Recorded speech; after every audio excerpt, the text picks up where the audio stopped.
All right, so good morning, good afternoon, good evening, everyone. And depending on which part of the world you are tuning in from.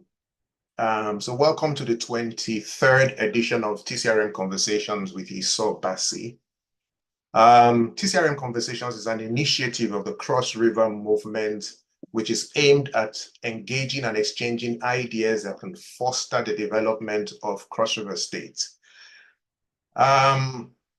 So today we're going to be talking about sanitation and the environment, or the environment and sanitation. And this is to mark the World Environment Day 2024, which was on the 5th of June. So our focus is going to be on the environment in Cross River State, today. So Cross River State, we know, is renowned for its rich biodiversity, one of the most biodiverse places in Nigeria, if not the most biodiverse. So the state is known for its rich biodiversity and natural beauty, but it has also faced challenges relating to environmental degradation and sanitation as well. These issues impact on public health, economic development, and the overall quality of life of residents in the state. And effective governance and community engagement are crucial in addressing these challenges. And this is one of the reasons why, we deemed it fit to host a conversation around this topic. Before I go into the conversation, I'm just going to go over a few ground rules. So everyone except for the facilitator and the panelists will be muted while this event is in progress on Zoom.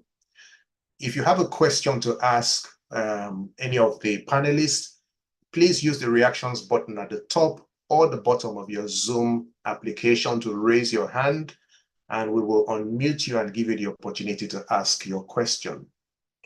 And we will give preference to those who have their videos on. So we'd like to have engagement. So we prefer it if your video is turned on. And once you're done asking your question, we would, please request that you lower your hand so that we don't think that you have another question.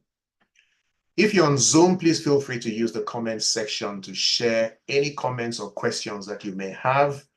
But we urge you to please keep your questions and your comments civil and respectful.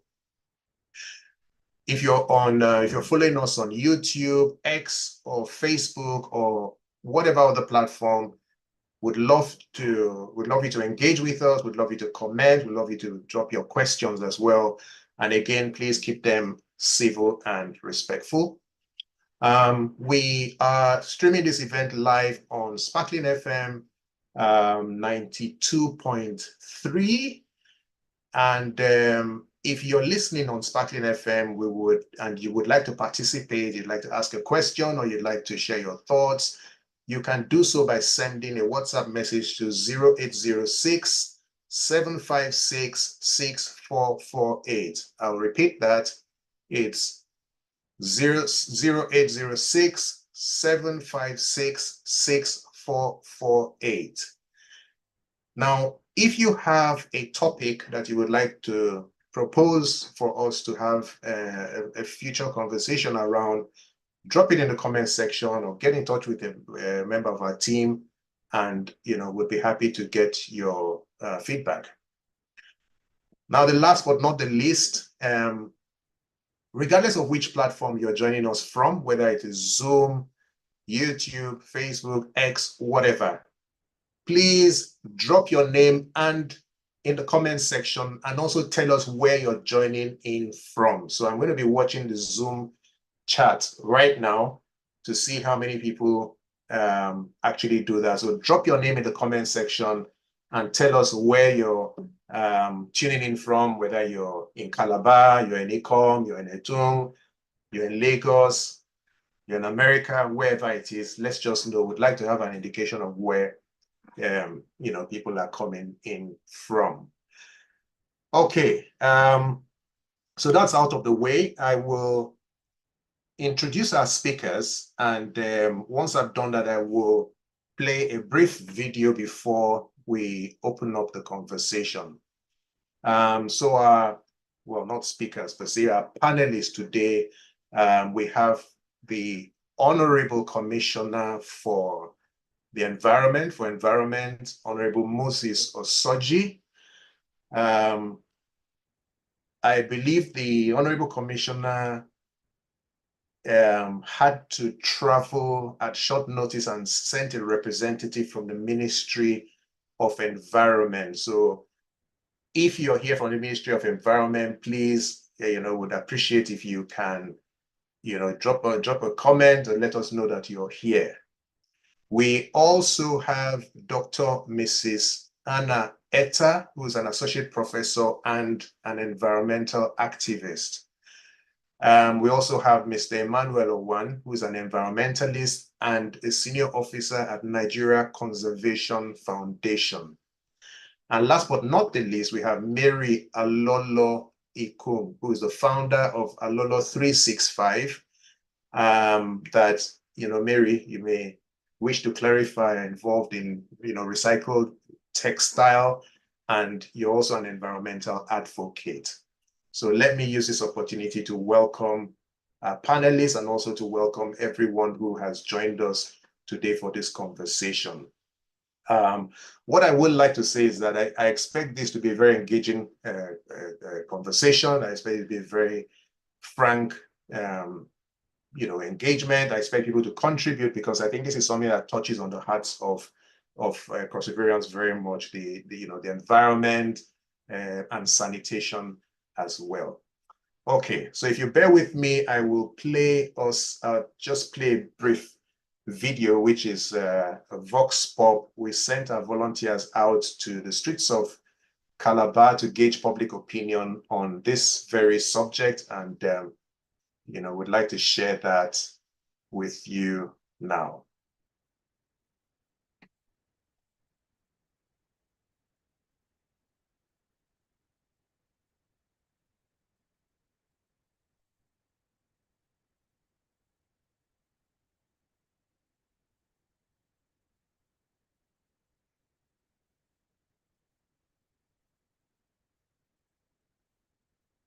Okay, just bear with me a second. Hi everyone, my name is Mary, a volunteer with the Cross River Movement. So today we are out in the streets of Calabar to get the opinions of what people think about the environment of Cross River State. So follow me as I get the opinions of others. Please, can you describe the environmental state in Cross River? I think because of our new governor, things are beginning to seem a lot better than the way it used to seem before. I know the environment is looking a little bit dirty right now, but it's a market, so you're supposed to know how it is. But the highways and the normal roads that we use, at least they are clean, and the dustbin everything is looking hygienic. So yeah, we're getting there. We're getting better. The environment is not conducive. It's very dirty. It's not okay in Cross River State now compared to before.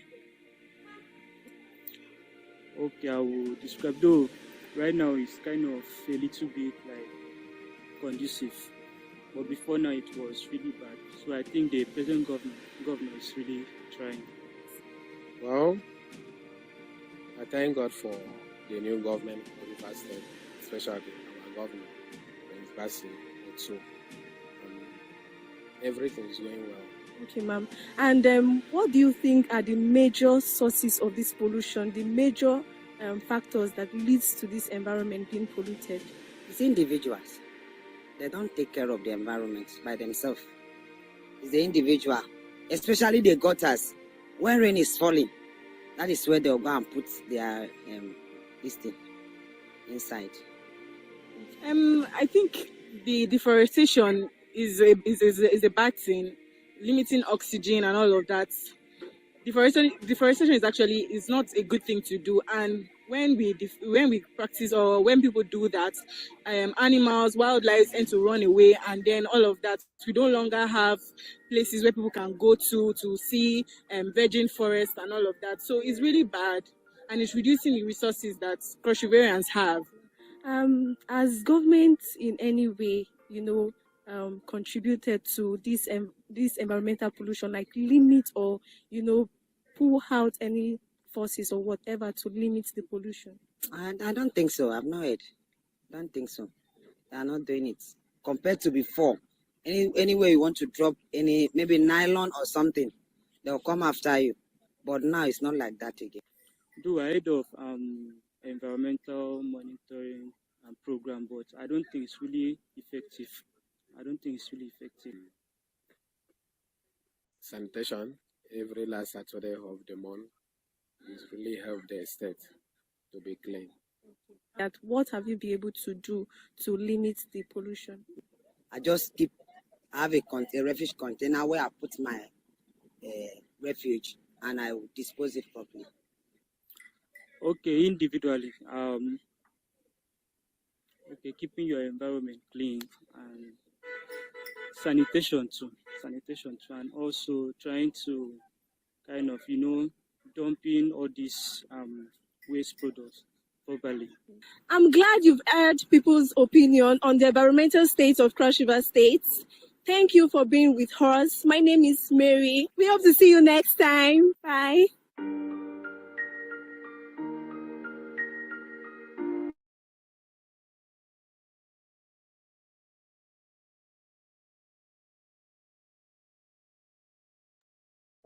Yeah, thank you very much, Mary.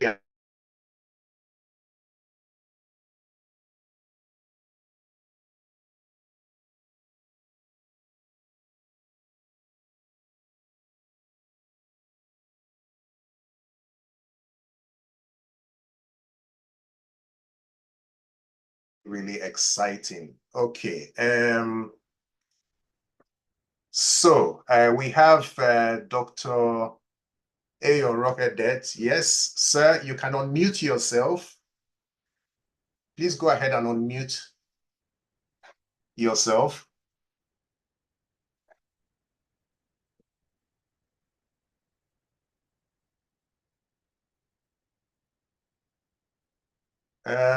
Just hold on, just bear with us a second to just sort out a couple of things. All right, okay, I've unmuted you, sir. Okay, so welcome to this conversation, sir. I understand you're representing the Honorable Commissioner for Environment. So are you able to let us know that you can you hear me? And yeah, I can hear you, just that I'm not with my earpiece, but I can hear you. Okay, we can hear you clearly also. So I think we can go ahead with the conversation. Although we are not seeing you, we are seeing yes, okay, now we can see you, sir. All right, so I think the first thing that we like to do when we invite public officials on the conversations is to find out from them what the priorities of the administration are, with regard to the topic under discussion. So if you want to take maybe a couple of minutes to share with us the priorities of the government of His Excellency Senator Prince Bassio too. Would love to hear that. Okay. Thank you very much. Sorry that I joined quite late due to some technical issues. First, the World Environment Day, the theme for 2024 is land restoration, desertification, and drought resilience. First is the land restoration. The priority of the state government, Cross River State Government, under His Excellency Senator Prince Bassio too, is to see that there is reforestation of the state. You know that Cross River State is known for harboring a biodiversity sanctuary and biodiversity hotspot in the world. And the state government have observed that over time there had been a lot of deforestation.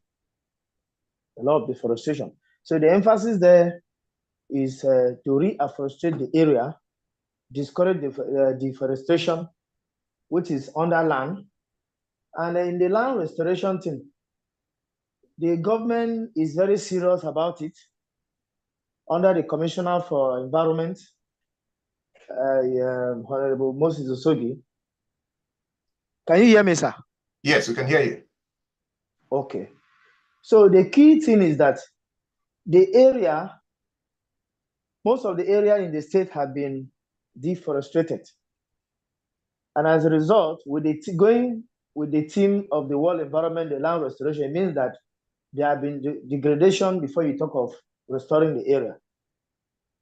Restoration is restoring the area back to what it used to be. And that means we must encourage reforestation and discourage deforestation. So that is one of the cardinal things about the government, the priority of Cross River State government under His Excellency Senator Basil Rotu. Another thing is that, in this effort, the land is the issue. Land is the issue. Desertification is not the problem in this area. Is the problem of the northern region of Nigeria and other parts of the world. So the key message, what the state government is really fighting for, is to reposition our forest ecosystem by ensuring that there is collective effort in restoring our land.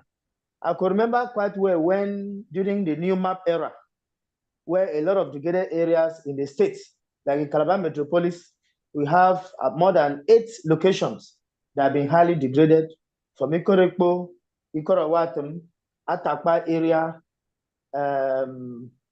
this area in Lemna. They are all evidences of deforestation and evidence of gully erosion, which is about land. So new map, in partnership with the state, ensure that those areas were restored to its original status. Areas like Ejimoto also had the same issue. So the priority of the state government is to see that they discourage as much as possible the deforestation in the state, because a lot of timbers have gone out of the state, a lot illegally done. And okay, remember the state government placed a ban on deforestation sometime in its earlier stage of the administration. But government is still working hard because it needs a lot of institutional and infrastructural support system to carry on this process. Hello. Okay, Doctor, thank you very much. Thank you very much for your answer to that question. What I think would be useful for guests on this conversation is to understand exactly what the role of the Ministry of Environment is. So I know the role of what? Of the Ministry of Environment, okay? And okay, I know the ministry also has some agencies that it supervises. Maybe you may wish to speak about those agencies and what each of those agencies are responsible for. Yeah, the core mandate of the ministry is regulatory and supportive role. That is the core mandate of the ministry, is to play a regulatory and supervisory role. Regulatory in the sense that it has to regulate who are the actors in helping the ministry to carry out this exercise and mandate.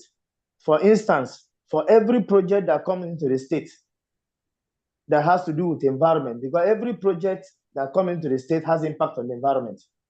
Therefore, their role is statutorily regulatory and supervisory role. And for instance, like the waste, in terms of waste, we have Cross River State Waste Management Agency. That in terms of waste, because this waste, once it is on the land, is land abuse. And you know that apart from that too, the communities, the local communities have also a role to play in land restoration. For instance, there are a lot of communities that have evil forests. And by that evil forest means that nobody should enter. it becomes a conservation, areas for conservation. And sometimes community will help by creating awareness that, look, don't go to that forest, don't go to that area, it is an evil forest. Or sometimes some community will go and put injunction, traditional injunction, not to enter. They will go and put, for instance, and say nobody should enter. If you enter there, this is what will happen traditionally. That is in terms of tradition. But in terms of government also have its own rule too, like House of Assembly, from time to time, they bring out legislation against abusing the land or abusing the forest resources, because that is a key natural asset of the state. Okay. Hello? Yes, I can hear you. You mentioned the Cross River State Waste Management Agencies as one of the agencies that you supervise. Is this the only agency? And if it is, maybe you want to go into details about specifically what this agency is in charge of. Mr. What?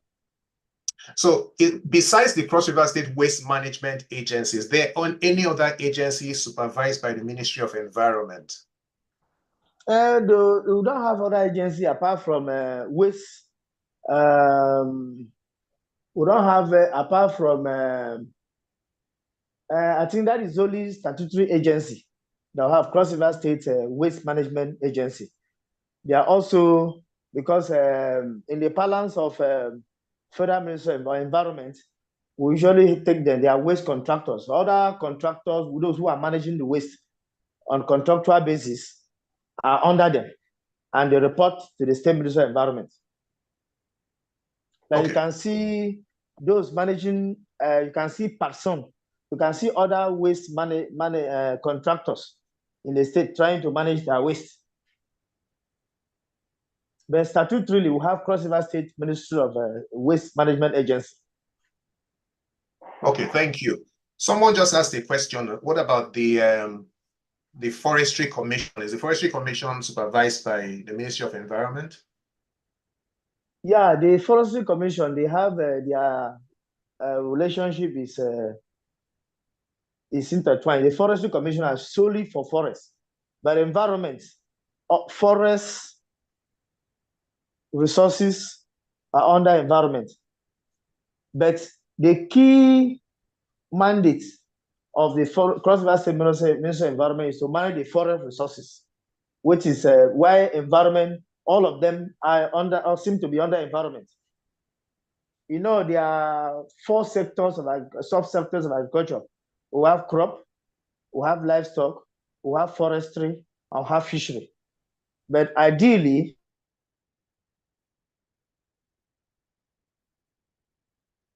we're listening to you, sir.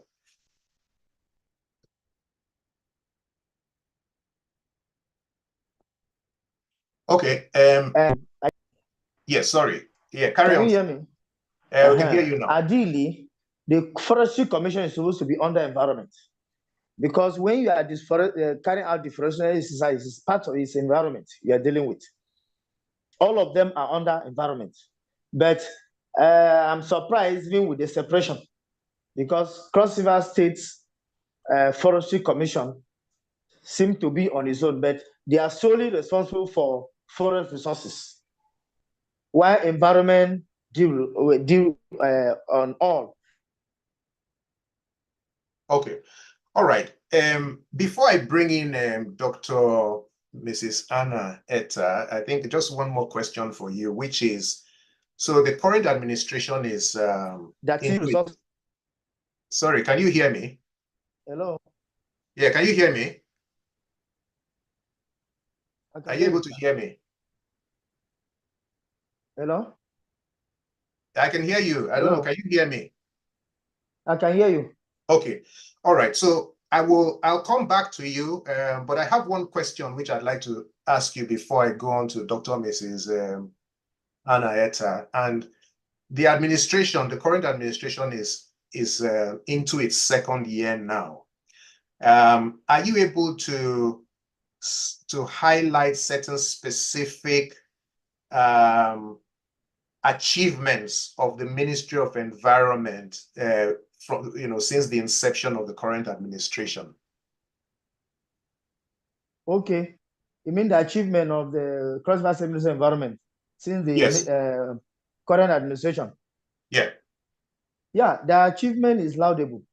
First, the Ministry of Environment has been able to restore more.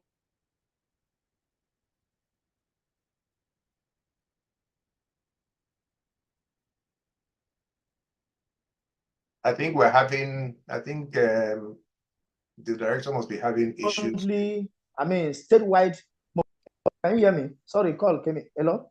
Okay, yes, I can hear you now. The Cross River State Ministry of Environment have achieved enormous. I've achieved so much since the inception of this present administration, which is barely 1 year in office. The ministry have been carrying out several functions. One of it is the statewide monthly sanitation exercise.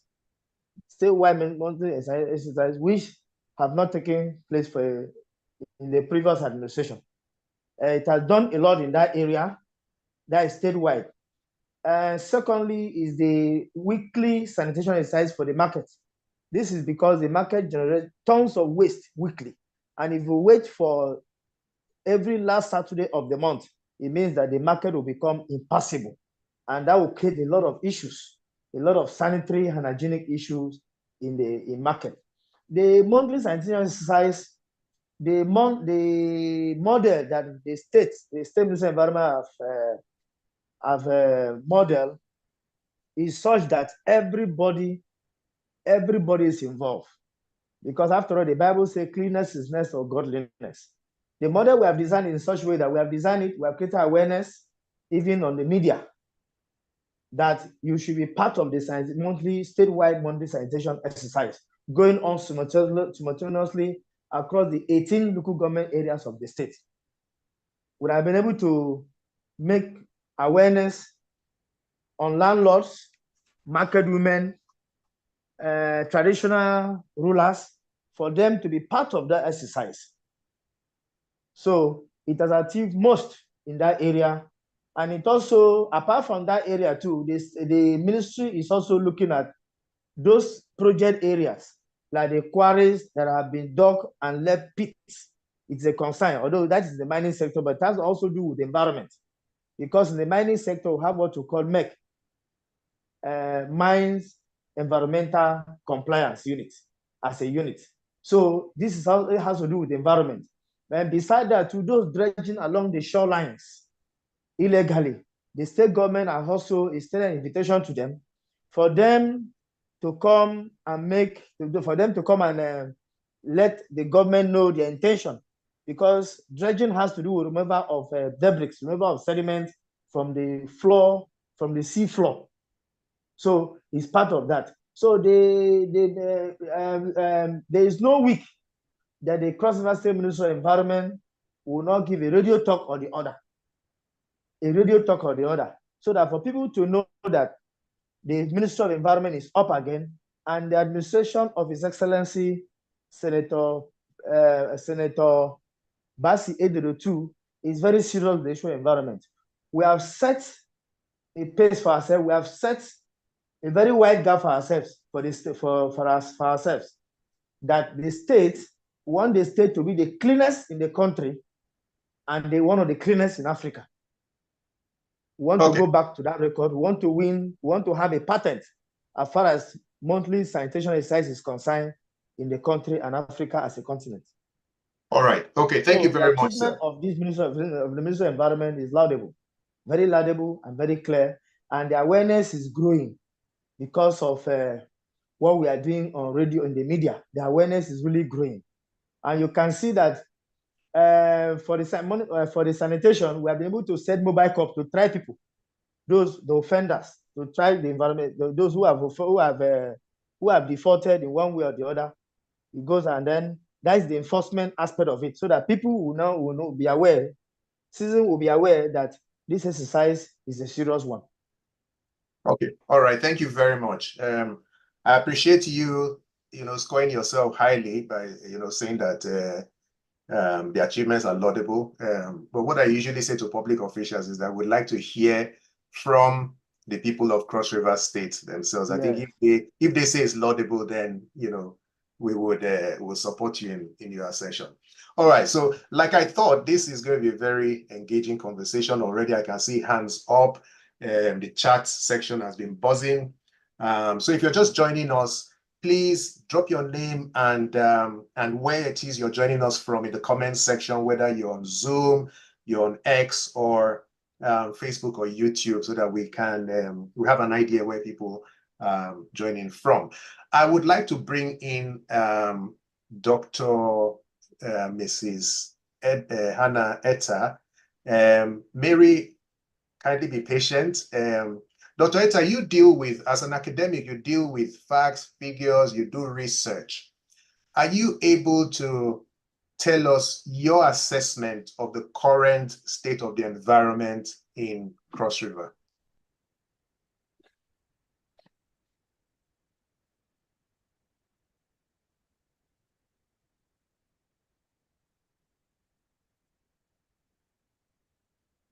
It looks like Dr. Etta may have dropped off. I understand she's in transit, so maybe her network might not be holding up as we expect. Okay, Mary, I'll come to you. You're an environmental activist and you live in Calabar. So I'd like to hear from you where you think the current state of the environment is in Cross River. And I know Cross Riverians are particularly passionate about waste disposal, especially in Calabar, because at some point a certain standard was set. Where would you say things are with regard to the environment and sanitation in Cross River State? Okay, thank you very much, Sam. From Cross River State, from observations, current waste management practices are not very commendable, I would say. I will give a few instances. If you go along the from Marian Market, for instance, there is a lot of waste around there.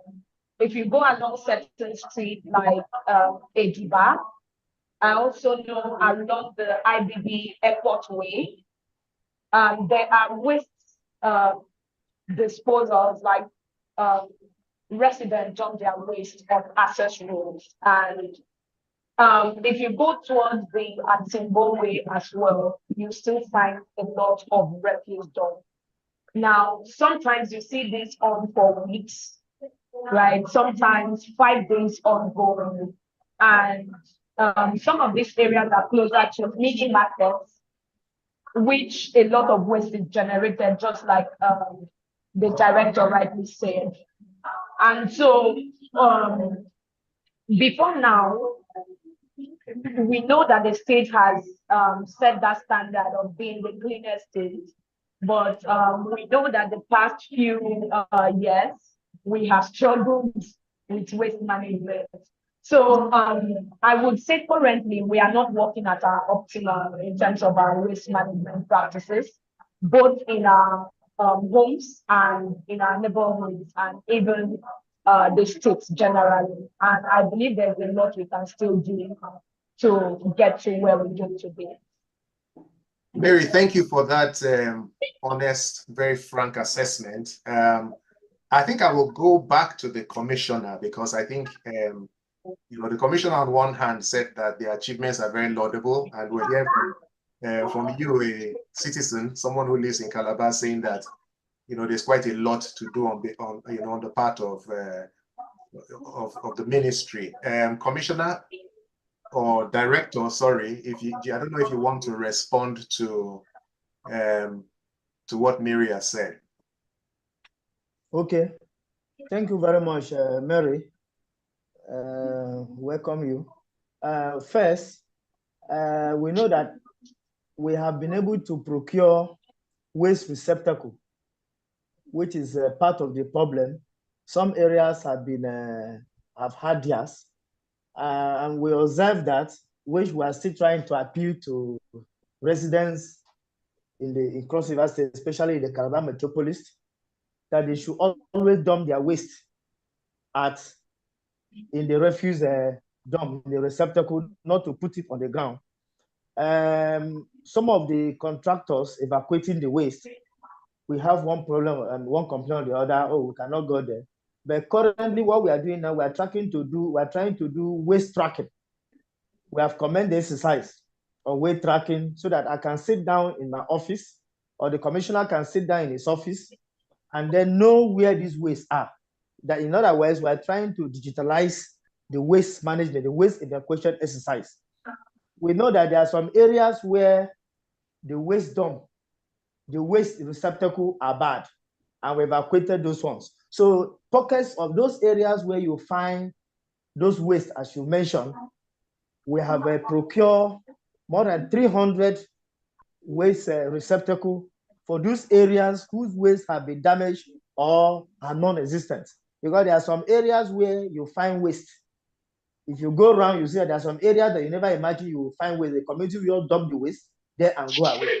So we are trying to get, we have procured receptacles, waste receptacles for the municipality to man. Apart from that, other areas in the local government, across the local government areas in the state, I think that is part of what we're trying to address now. But just like I said, Cross River State is known to be ancestrally beautiful, green, and clean. So in a bid to do that, there will still find some challenges, especially with the waste evacuators trying to evacuate this waste. But look, just as I said, as a challenge, we have procured those waste receptacles, and then we have also tried to see how we can create more awareness, just like this program is going on now, is an awareness exercise, to let residents know that you do not throw your waste on the floor, rather you put it in the waste receptacle. And we have also spoken with the various waste evacuation contractors on timely evacuation of waste. Not to evacuate waste during productive hours like early in the morning. To do that before people wake up from their bed. That is the instruction we have given. But then, apart from that, too, even more vehicles, the state has also proposed to procure waste vehicles, state-of-the-art vehicles, trucks, to evacuate this waste and make sure that no one is found anywhere by this our digitalization method. Okay, all right. Thank you, Director.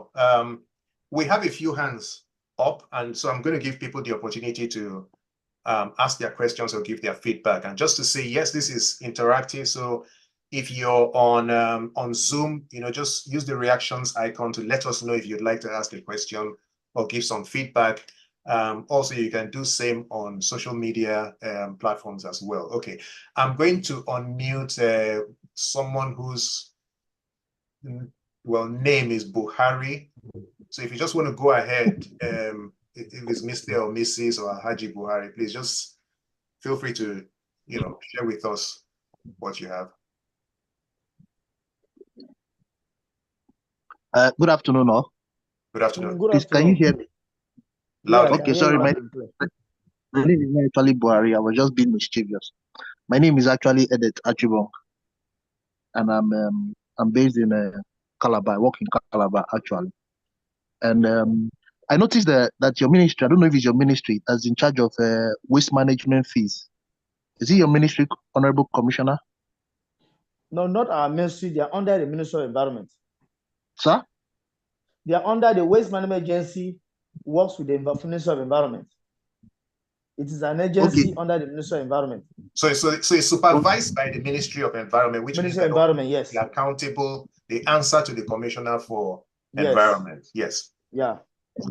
I want to find out the waste management fees that you charge companies in Calabar. What is it used for exactly? And because I know companies that operate in Calabar, they pay taxes to the state, if I'm not mistaken. And then their agency comes again and says you must pay waste management fee, which is separate from the taxes we usually pay. So I want to understand why there's this double taxation on companies operating in Calabar, given that the issue of double taxation. Sir? that issue of double taxation is being frowned upon by the state government, the governor himself.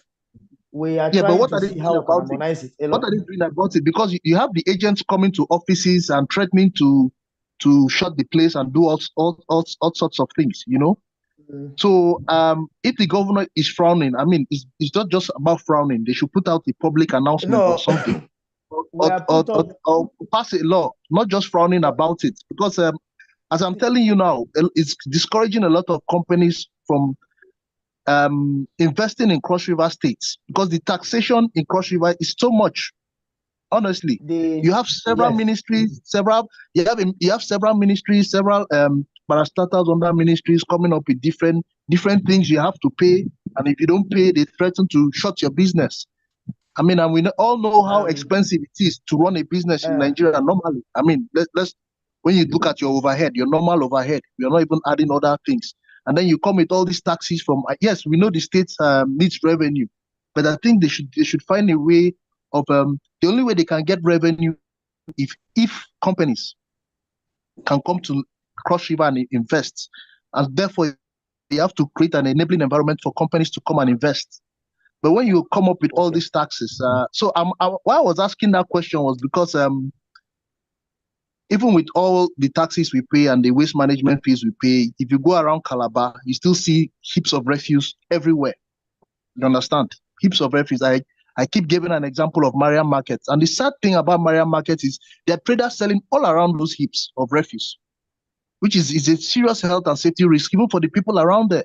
And nothing seems to be done. I mean, Mariam Markets is one of the most popular places in Calabar. So if the government is saying it wants to be serious about tackling waste, I think you should start tackling it from places that are really visible. That's one of my contributions. And secondly, the people that go about disposing of waste. You come out in the morning and you see them causing traffic and everything, trying to dispose of waste. I think this thing should be done normally in the night when people are not around, are not moving about. You understand? So that because the inconvenience of coming out, you're rushing to work in the morning, and then you see there's this traffic, and you look ahead and you see people trying to clear waste and all of that. And also, if you people can also look into the thought of introducing waste bins. I think during the time of Donald Duke, sorry, they used to introduce these small waste bins at some along the intervals along the road, so that people could just throw in trash. People that are walking along the road, you know, instead of as against just dumping them on the road. So that's my suggestion for that. And please. The trash, the refuse heap at Mariam Market, please, you guys need to tackle that seriously, please. Thank you very much. Like I said, okay, thank you. Yes, please respond. Just like I said, the state have procured waste dump receptacles that will take care of that. That is number one. Number two, those who are going around defrauding members of the public on multiple tax, government is aware. We have set out machinery in motion to get them arrested. Last week, Thursday,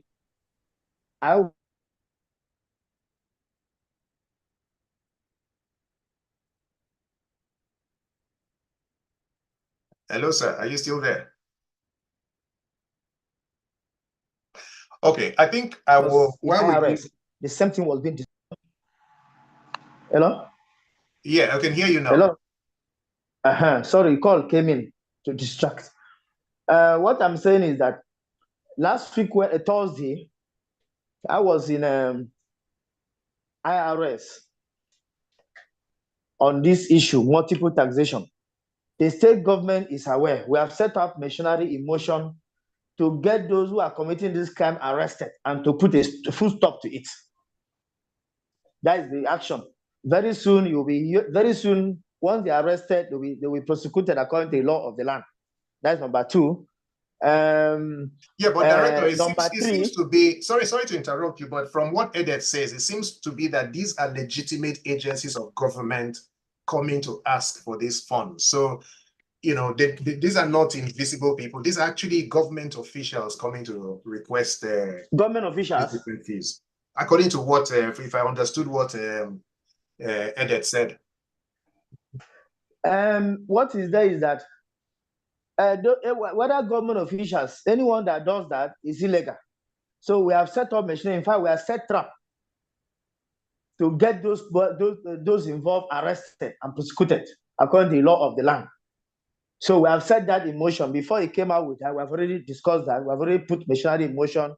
And in fact, the task force within a few weeks from now, the task force will be inaugurated on that, because the governor frowned so much on it.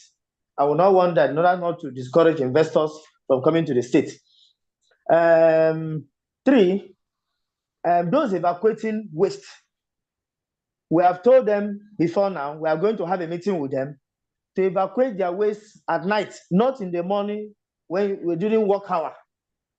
Because during the previous past administrations, you can never see truck evacuating waste in the morning or during productive hours.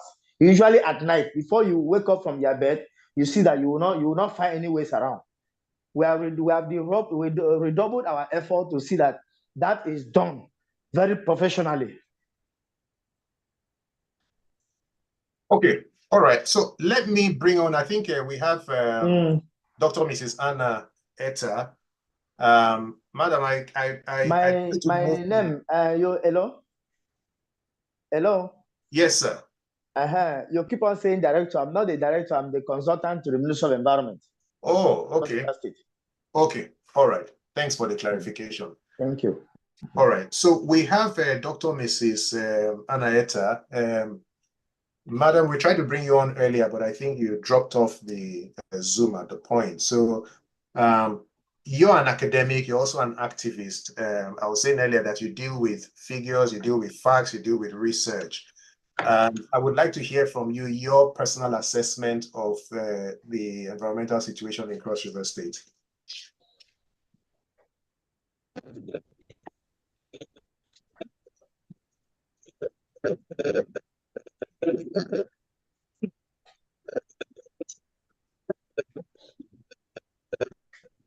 We can't hear you.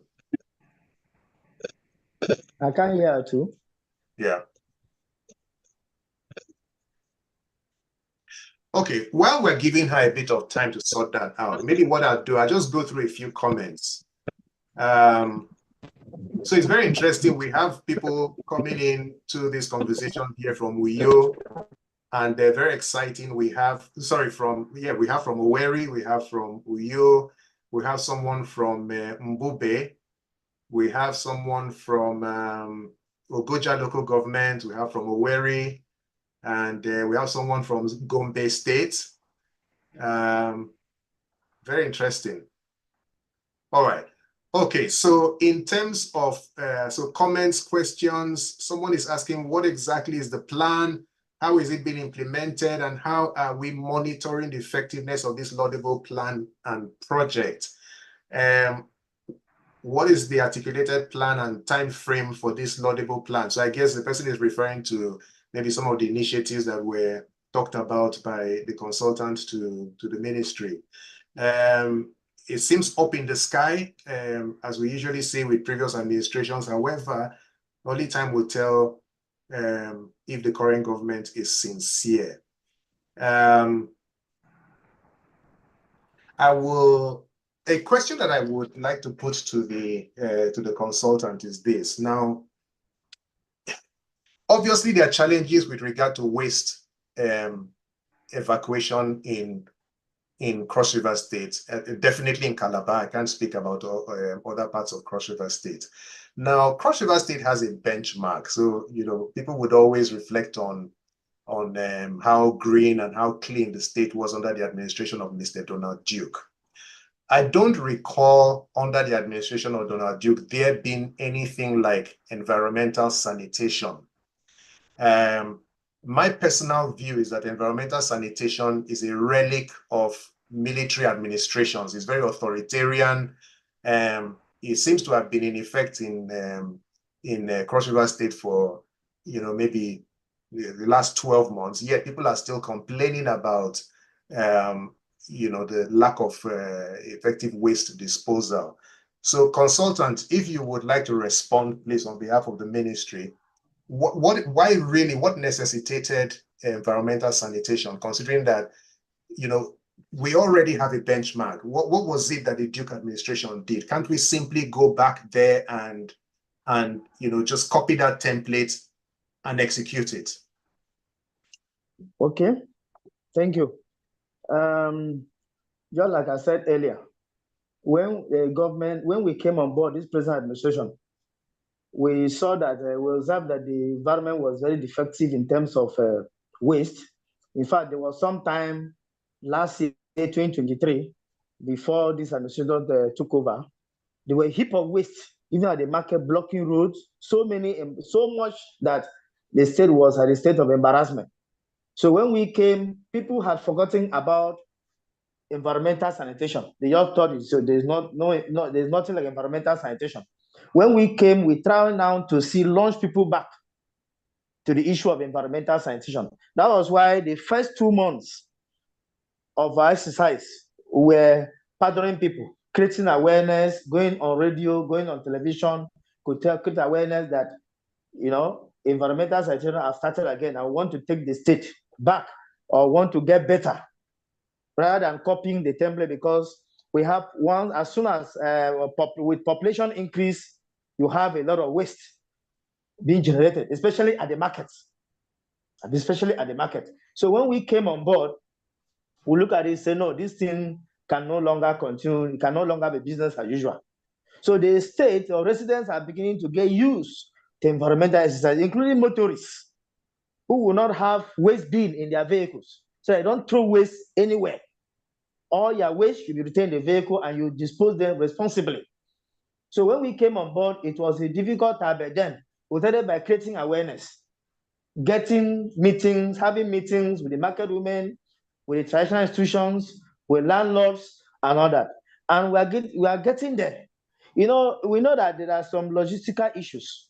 These issues is what, before the end of, just like someone asked the timeline, before the end of third quarter of this year, or before the beginning of the fourth quarter, we are going to get all the logistical issue addressed, and that will make us going, because I know that part of the problem are this logistic equipment, because already the state is setting a very big gap, a very big wide margin for Cross River Seminar environment to get back on stream, to get residents back on stream on this environmental sanitary exercise.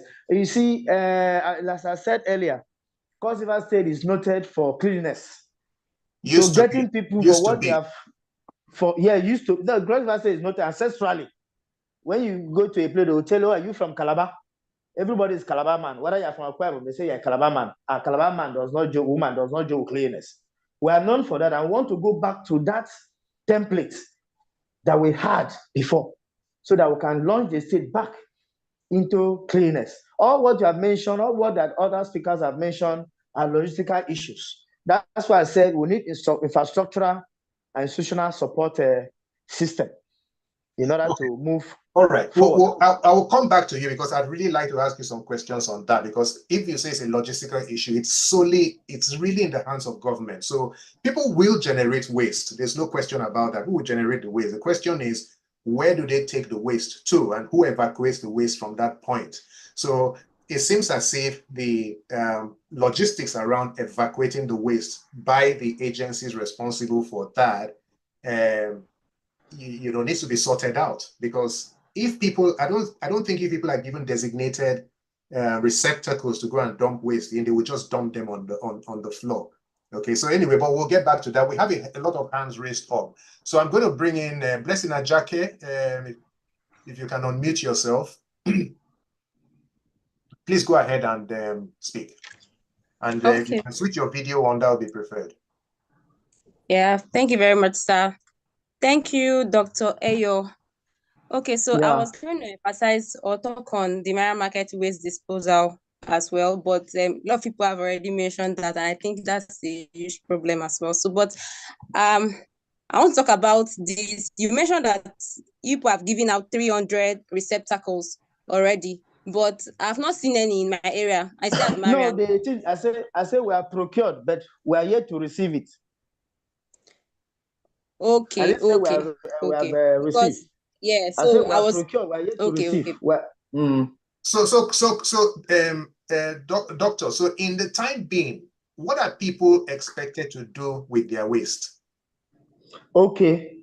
In the month of March, we discussed with the EU delegations on what we intend to do with our waste. We intend to convert the waste to energy. No, sir. Sorry to interrupt you. I'm just saying, Blessing says that there are no receptacles on her street or close within her neighborhood. Between close now, to where? Marian area, Odikang, Mariam. I believe, yes. Okay, Mariam by Odikang. So when waste is generated, what should Blessing do with that waste since there are no receptacles? No, what you say is that the waste contractors, for now, there is no receptacle. In the next 1 month, we'll be in receipt of those receptacles, and we have identified those areas where there are no receptacles. Some of those waste areas are new waste areas. Some of the receptacles and some of the ones we packed, they were already bad. So government will have to retrieve them, and some we have to retrieve them. So we have already documented areas where they will have to put the receptacles, and then new waste areas where the receptacles. Because sometimes, in fact, we are going to be very tough with the waste evacuators this time around. We are going to be very, very tough. Sorry to interrupt you again, sir, but I want to just know, so should Blessing take her waste from her premises and dump it in the street? No, sir. Before the waste receptacles No, come? sir. What should she do? No, we will come for the waste. In fact, this discussion will form part of the action we are going to take. This discussion, we are going to take immediate action on it. Okay, thank you. Blessing, are you Thank done? God, tomorrow is Monday. We are going to take immediate action on that. Are you done, or do you have any further comment to make, Blessing? No. Okay, I also wanted to ask if there's any plan for a recycling facility to be put on in Cross River State. I mean, to manage waste disposal and then recycle waste. I've not heard anything like that. Well, the plan we have is to convert the waste to energy. In fact, the plan is to convert about 55 megawatts of electricity using those wastes.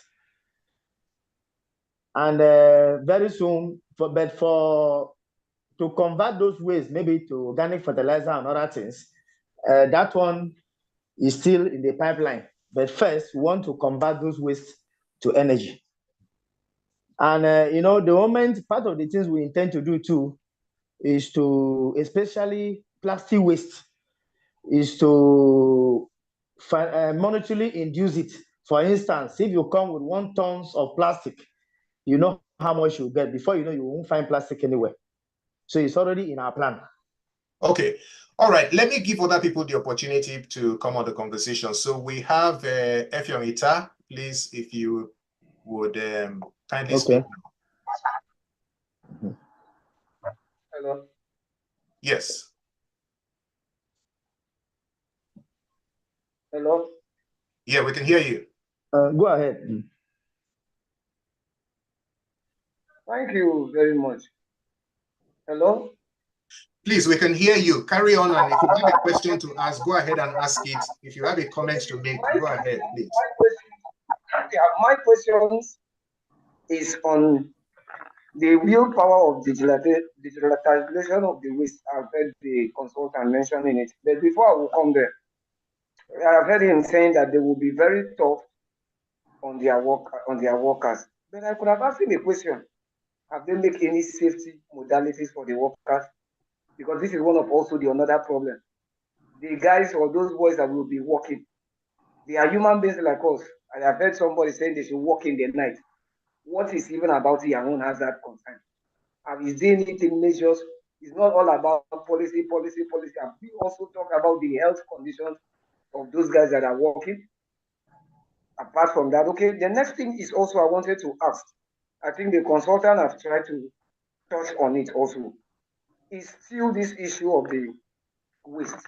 I think there should be something of maybe a proper orientation, because I think there is a program that I also do organize here from my own location here in Ugoja here, that we have to do enlightenment campaign to the youth and also even the school students, only especially S1, SS2, on the climate change, the adverse effect of it, deforestation and all whatnot, all still tilting towards environment.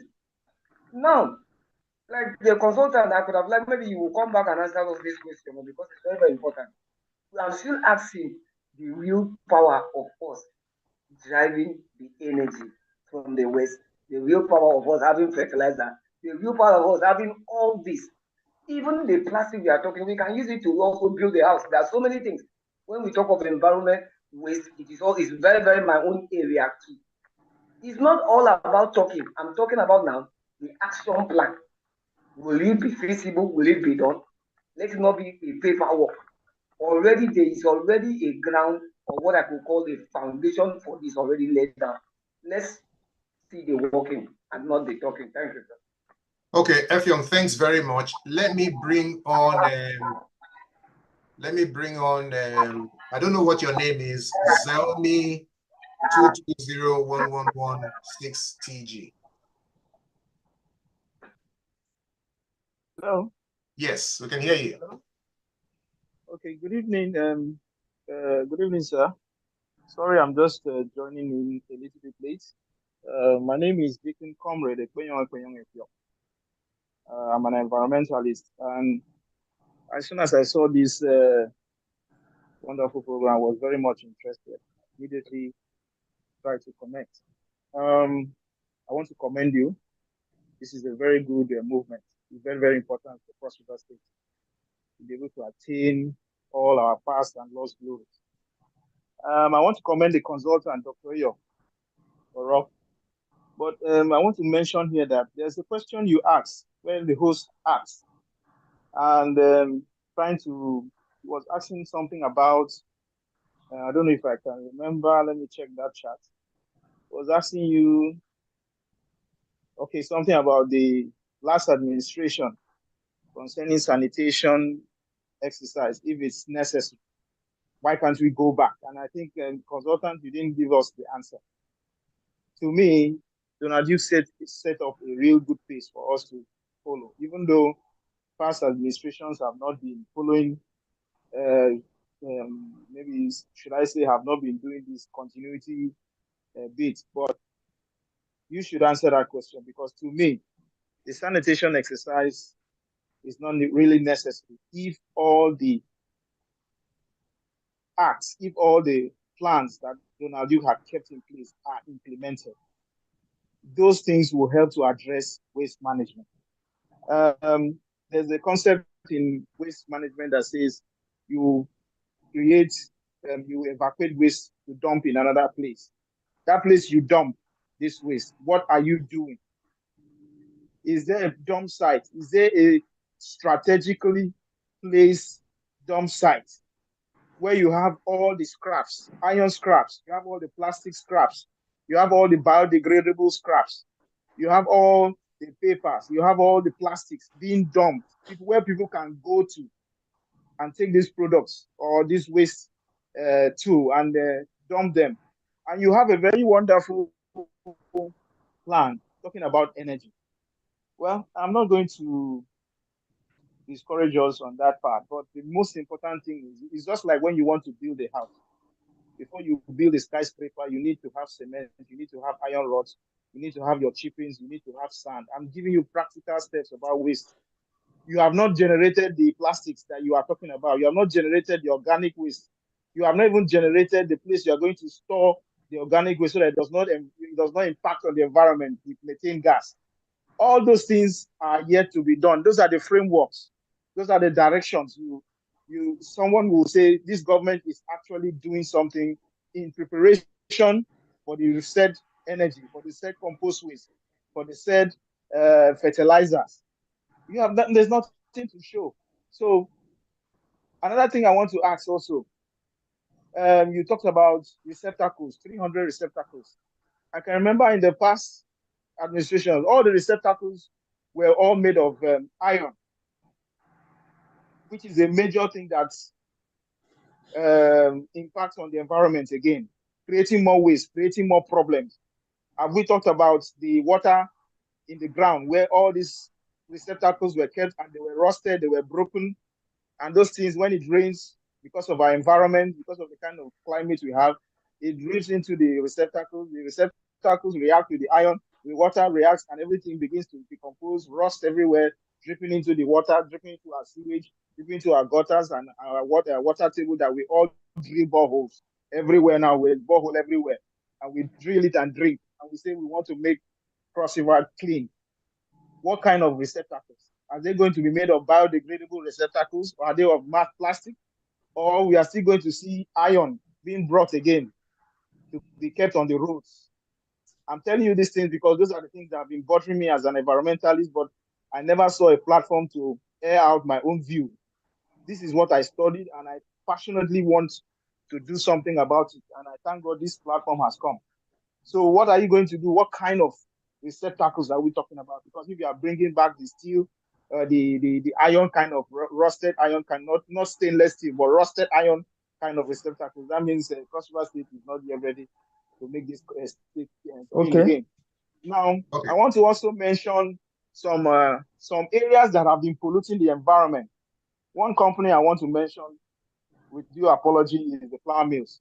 I don't know if you normally pass through that area. Yes. Sometimes it happens in the mornings and sometimes it happens in the evening, where they release a very bad odor into the environment. And I heard a brother talking about tax. This is not all about tax or all about environmental tax. What is government doing about such exposure, such release of pungent, smelling, I don't know how to call it, into the environment, into the atmosphere? And these things go straight into our streams, destroying our aquatic bodies, destroying all those species that we like to eat. If you go to any stream now, any water bodies now, and you catch any fish and you do proper analysis, you see that most of the fishes that we are eating has so many impurities in them, so many contaminants in them, and we chew it and we eat it, and we don't know why we are getting all this cancer and every other thing that are coming up to our bodies. So, consultants, there's a lot of work to be done.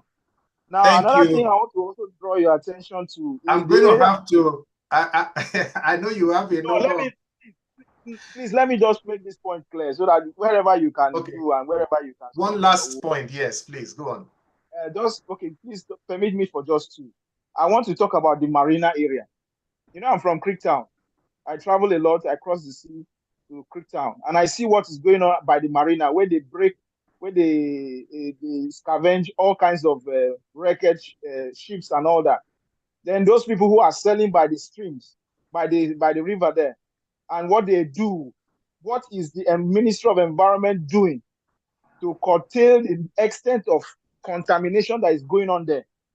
All forms of unsafe acts are going on there, and nothing is being done about it. So what is the ministry doing? Then one last thing I want to point out. You know, in the ministries, a lot of workers have retired.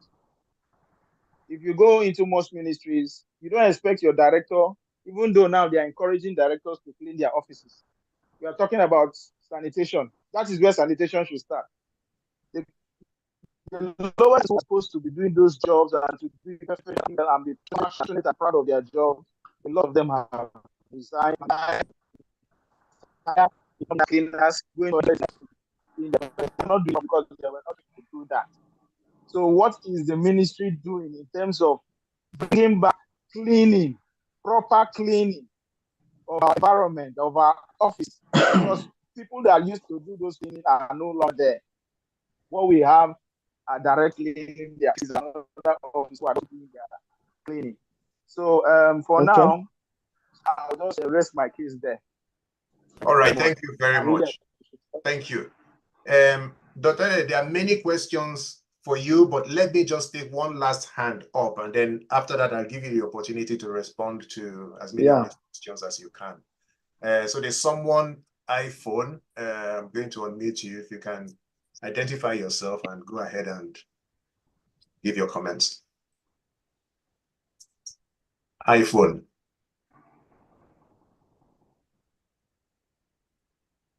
All right. Hello, good afternoon, everyone. Good afternoon. Afternoon, evening. All right. Thank you. My name is Wisdom Umina Sumuko. Let me begin by commending the Ministry of Environment for... Sorry, Wisdom, where are you joining us from? Okay, I'm joining from Port Harcourt. Okay. All right, please go on. All right, thank you.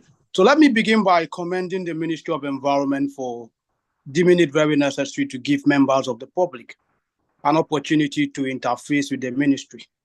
You know, it demonstrates some level of accountability and responsiveness to the issues bordering on environmental, sanitation, and climate change. Thank you very much. Yeah. And may I also commend the consultant for, attempting to address most of the silent issues and concerns raised by members of the audience. My concern first would be on the issue of environmental sanitation. I remember I have someone raised this question and asked, how productive has it been?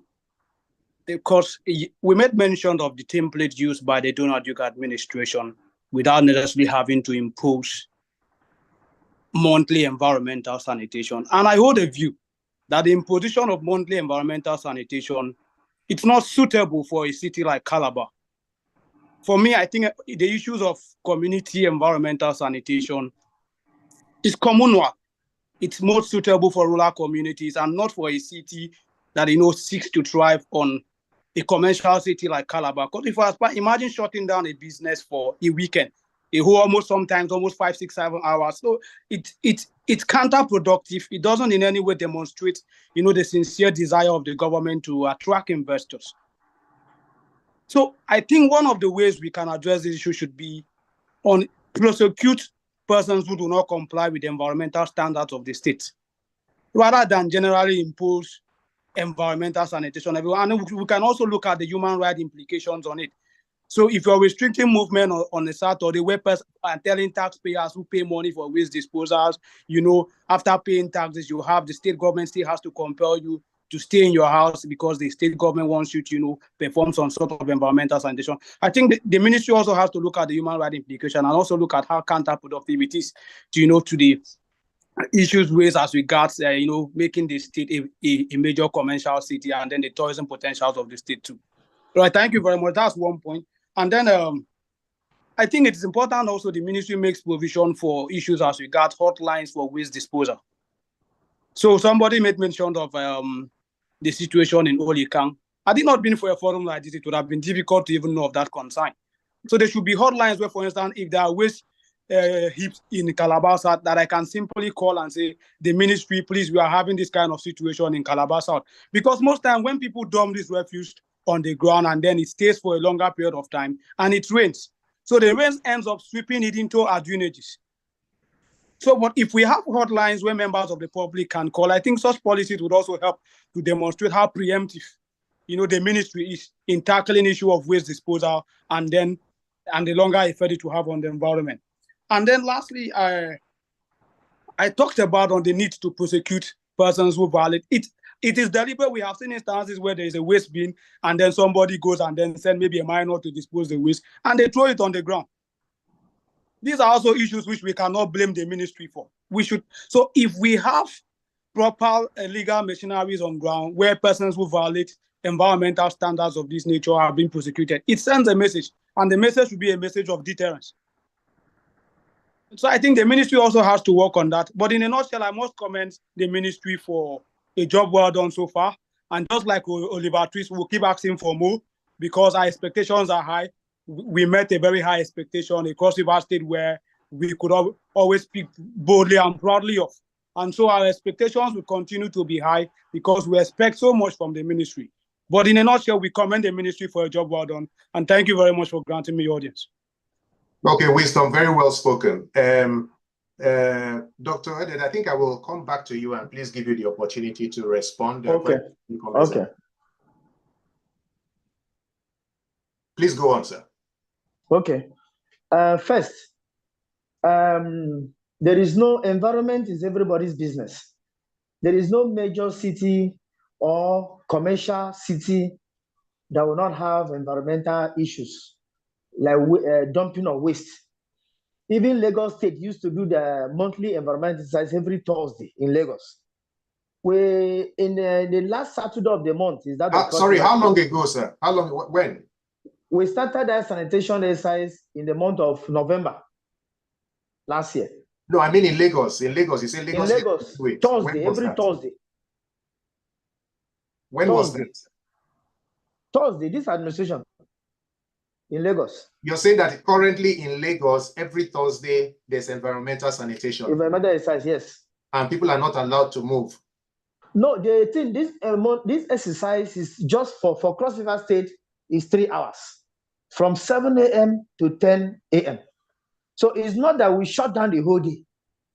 Even keeping your environment filthy is also against human rights. Yeah, but don't you think there's no human right concern here because we are not brutalizing people. The only thing that we have set up a mobile court. As you are caught, you are being tried by the mobile court.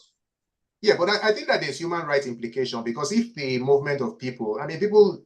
No, the movement of people is restricted for only 3 hours. Yes. And there is no brutality in the act. Yeah, but there is no brutality in the act, and it is in the state edit, environmental edit. So it's just for 3 hours. And that is done peacefully and responsibly. Okay, so let me ask you on that. Let me take you, because I'm passionate about this environmental sanitation because I don't believe in it personally.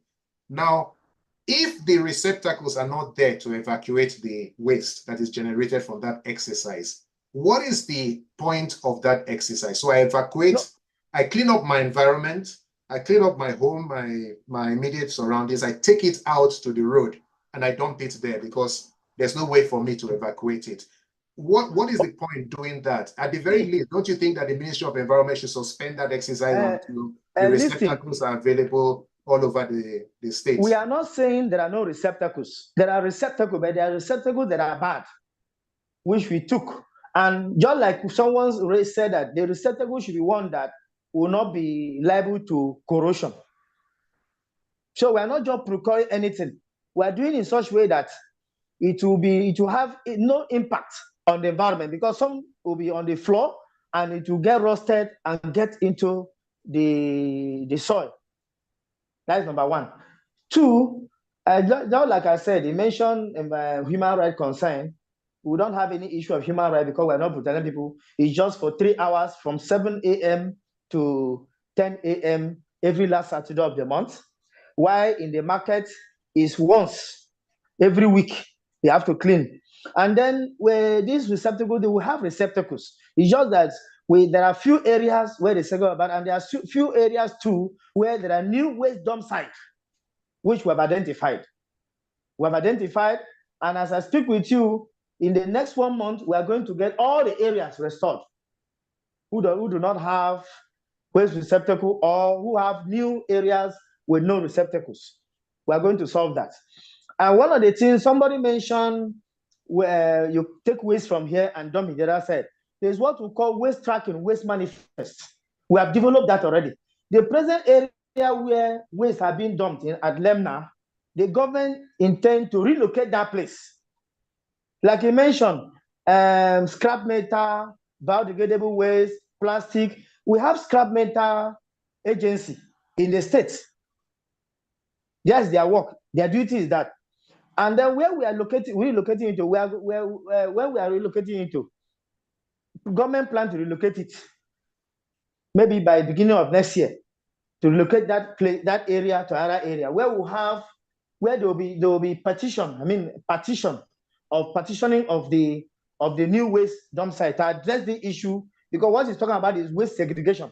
You segregate the biodegradable waste from the plastic waste or biodegradable waste and non-biodegradable waste. So like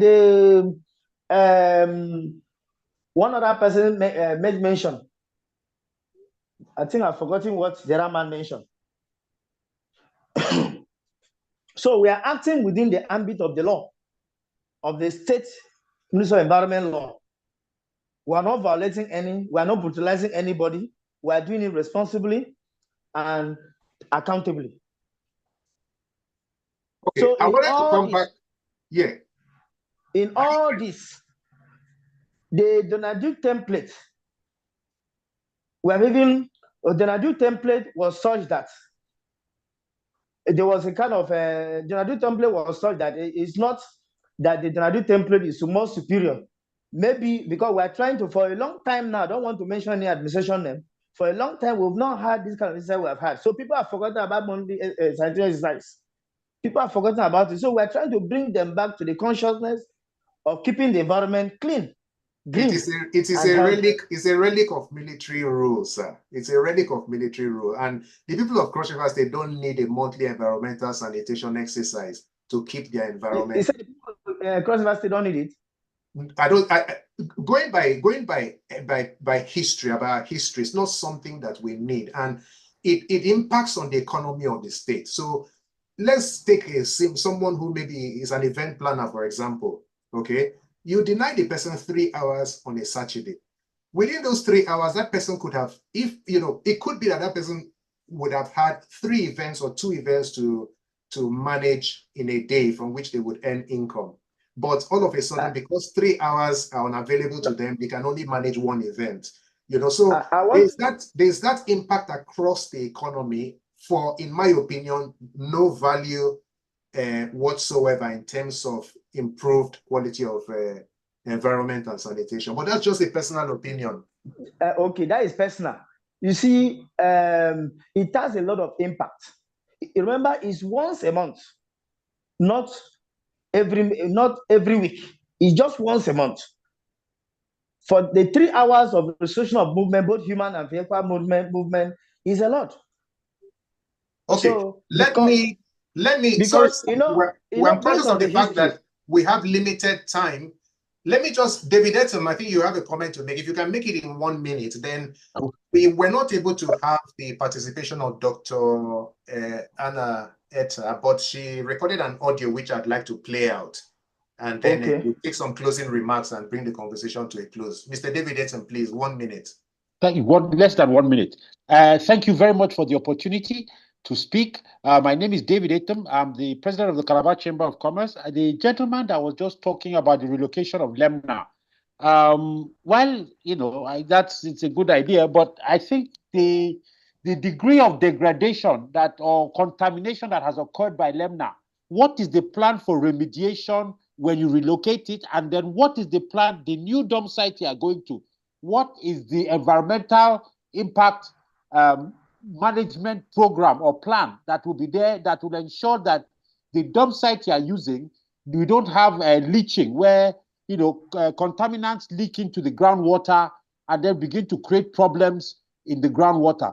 Cross River State naturally has very good groundwater, but extended pollution from waste that is poorly managed will definitely cause a significant damage to that groundwater, and the next thing we'll now start seeing people having all kinds of diseases because of the water that they're exposed to. So I would like to understand what exactly is the plan of the government. First, when you relocate Lemna, what is the plan for the remediation of that land? Because for a long time Lemna is what Lemna is today. What is the plan that government has to fix and restore the land into its health, and then the new place you are going? What is the plan to prevent that the errors of Lemna will not reoccur in the new place? Thank you very much. Okay. I rest. Thank you very much, Mr. David Etom. Sorry, sir, before you respond, let me just play this audio and then you can respond during your closing. Think Silicon Valley. It's often said that most of the products from that locality are applications of research findings from the university. Are you guys able to hear the audio being played? No, I can't hear you. Yes, we can hear it. Okay, all right. So let me play this audio. So this is from Dr. Anna Etta, who was supposed to join this conversation, but is in transit. So she did some recordings and sent to us. I mean, that's exactly why we are here. We have tools through our researches, training, and advocacy. And like personally, I'm an environmental activist. I advocate for best practices and I make my voice heard at every opportunity, like what is happening right now.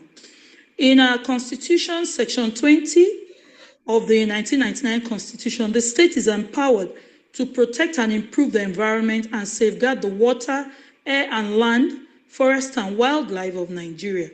This protection is achieved by applying research findings from the academia on global best practices, by educating students about environmental issues, fostering environmental literacy. The citizenry also needs to be knowledgeable about environmental challenges and ways to ameliorate them so they won't throw their debt into gutters and litter the entire environment with domestic waste. I believe academics are involved in all tiers of government in environmental policy development to give professional advice and proper solutions. Capacity building is another important role the academia plays because field scientists are being trained to implement and enforce these environmental policies. Okay, did we hear that? We did, okay, cool. Yes, Silicon Valley. It's often said that most of the products from that locality are applications or research findings from the universities around there. Like our area said, there are researches ongoing in universities and colleges and institutes that, if applied, will mitigate environmental challenges around us. It's simply a matter of handshaking between government and the academia. The rest is toast. Okay, all right, thank you very much. We'll begin to bring this conversation to a close, but I think it's been a very engaging conversation, and we're very grateful to the Ministry of Environment for its representation here today. This sort of engagement with with the public is very important, and we try to do this across all the ministries, all sectors of life within Cross River State. Mary, I was trying to get to Mary Alolo, but it looks as if she's dropped off.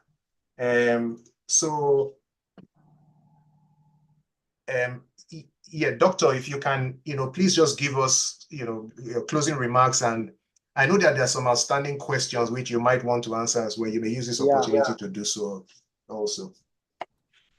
Okay, thank you very much. First, I want to thank you. The last man, the man that spoke about relocating Lemna, the wisdom site. I've spoken on that the state government intend to relocate the site to another area and restore the present area.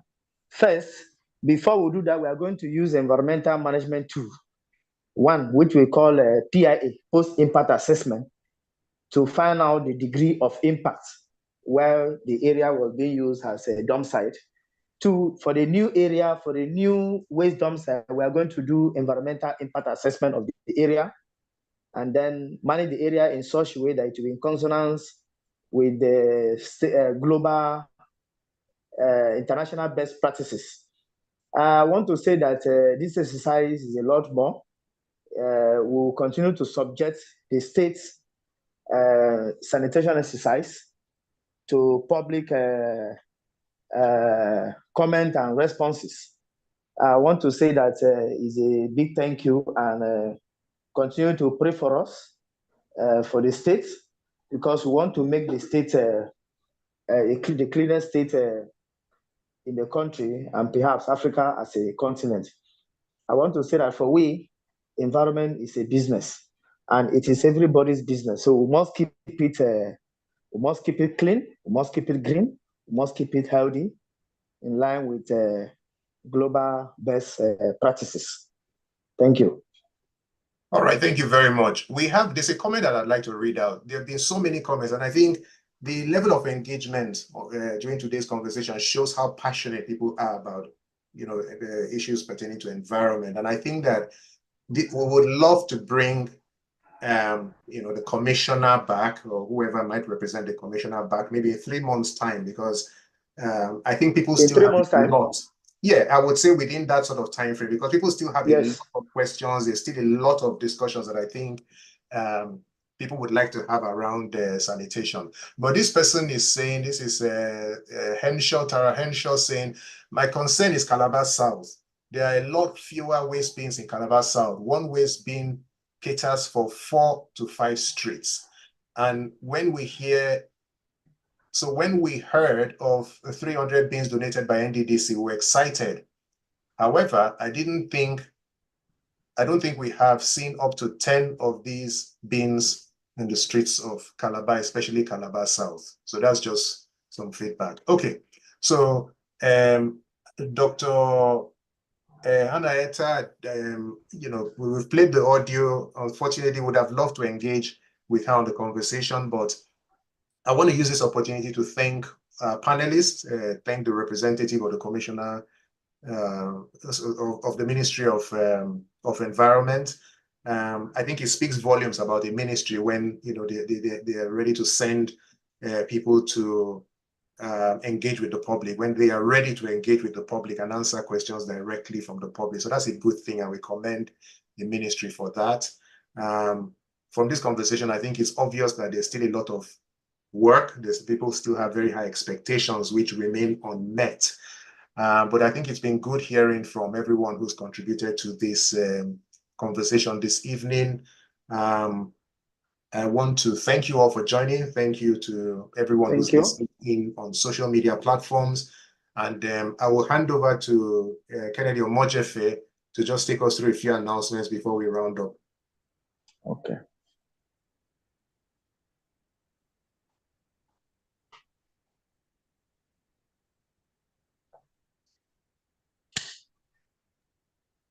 Thank you very much, sir. Thank you, everyone, for joining. Thank the Ministry of Environment, our panelists. We really appreciate your time. So this has been brought to you by TCRM. TCRM is the Cross River Movement, and we're a non-governmental organization that focuses on improving the quality of governance, and we create these platforms and bring these programs to connect the people with government officials, and where we can all brainstorm solutions from people from various aspects in the state.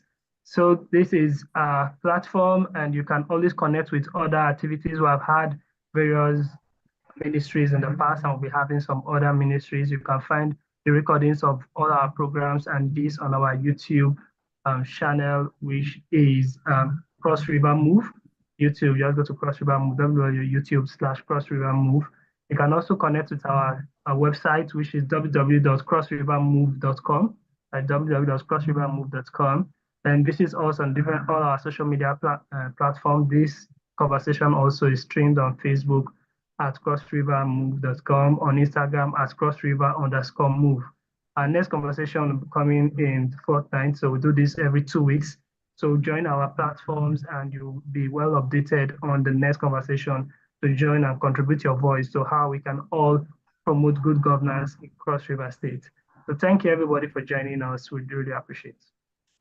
All right, thanks very much, Kennedy. So just to say, yes, our aim is to hold this every 2 weeks. Of course, sometimes we are completely dependent on responses from various ministries or various commissioners. So we may say 2 weeks. Sometimes you may not see us for a while. It's not because we've abandoned the vision. It is simply because we cannot work out a schedule with maybe a commissioner, for example.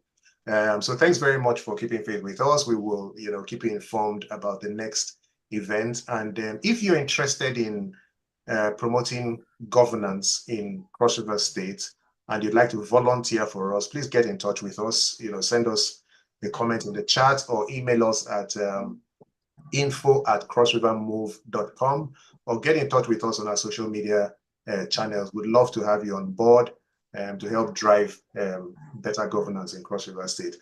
Thank you very much to everybody. Thank you to our panelists. Thank you. Have a wonderful evening. God bless. Thank you. God bless you.